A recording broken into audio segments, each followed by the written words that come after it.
current generation of consoles and games draws to a close, we are able to look back on a period in which some of the most controversial, perhaps disappointing games ever released sent tremors across the diverse landscape of this pastime we call gaming.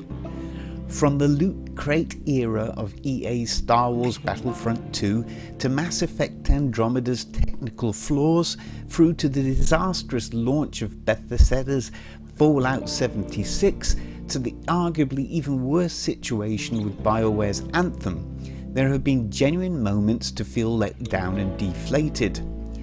Yet despite genuine problems with certain games, we have also seen a rise in opportunists attempting to capitalise on apparent failures by sensationalising the situation to such an extent that their reported truths are so far away from the actual situation as to make even Pinocchio blush. After 7 years, The Last of Us Part 2 has been launched into a fog of rumours, speculation, apparent story leaks and a barrage of negative criticism even before those who proffered that view were actually able to play the game.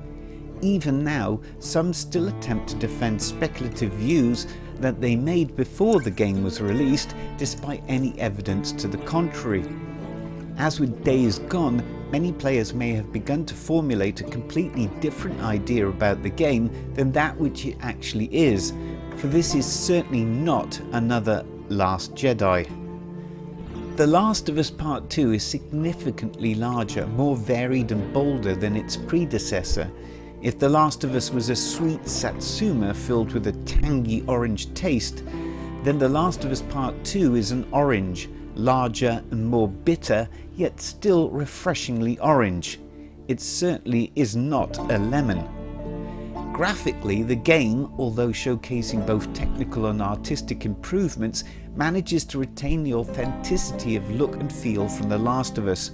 It really helps immerse the player right back into that post-apocalyptic world in which Joel and Ellie precariously attempt to survive. The environmental building work that has gone into this game is astonishing.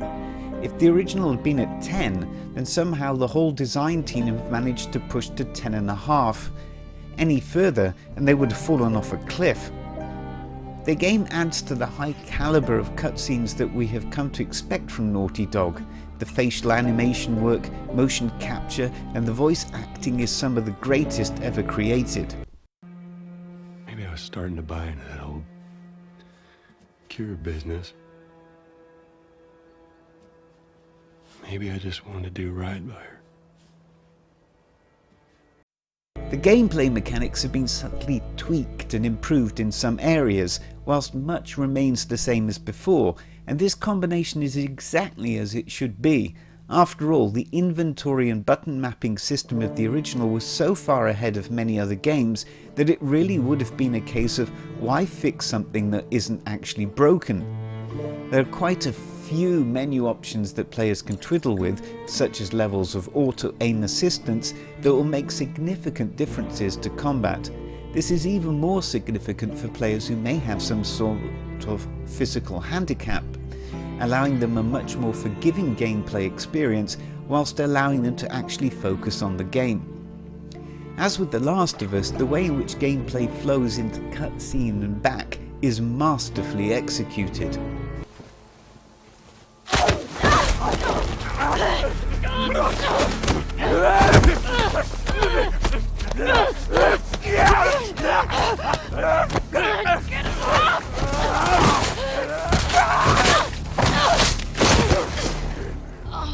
This time around, players are also able to go prone, which adds a whole new dimension to those players who wish to utilise stealth, although as ever, if you want to run around like the Terminator, then no one will stop you, however foolish that might actually be.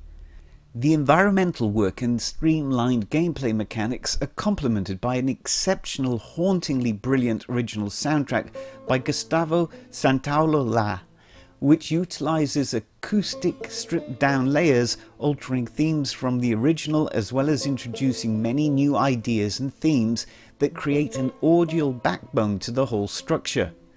The atmosphere generated by The Last of Us Part 2 is often even more intense and thick than within the original, for the game doesn't pull any punches.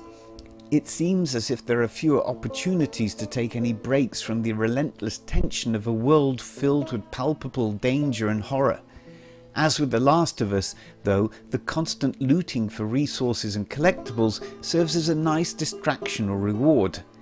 This time around, the game often opens up into significantly large, more open areas, giving rise to a few delightful "which way should I go" moments.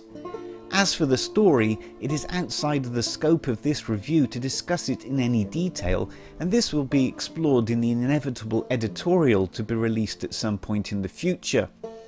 Suffice to say, though, is that if you are invested in the story from the original, it is highly likely that you will become invested in the story here. Ignore anything you may have inadvertently heard or read. The way in which the story is narratively implemented is nigh on faultless. It is very much a reflection of how far both game development and game writing has progressed in a relatively short space of time. Game experiences such as The Last of Us Part 2 show us how those areas are developing into the new generation and beyond. The games are leaving a turbulent adolescence and maturing. The Last of Us Part 2 is a culmination of everything Naughty Dog has been honing since Uncharted Drake's Fortune. It is the largest and most ambitious game they have ever produced.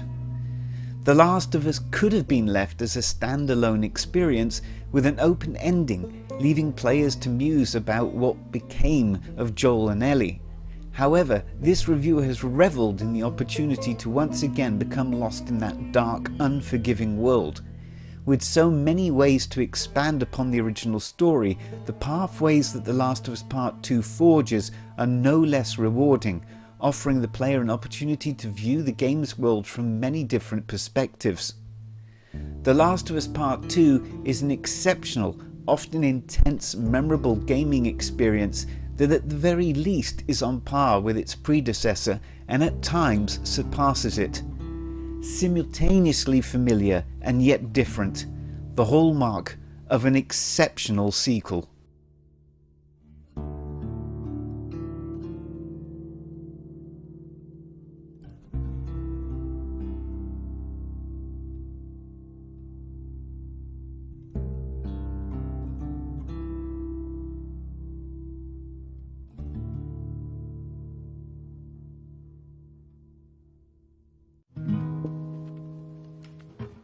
Talking away,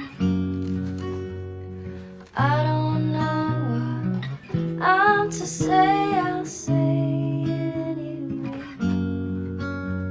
Today's another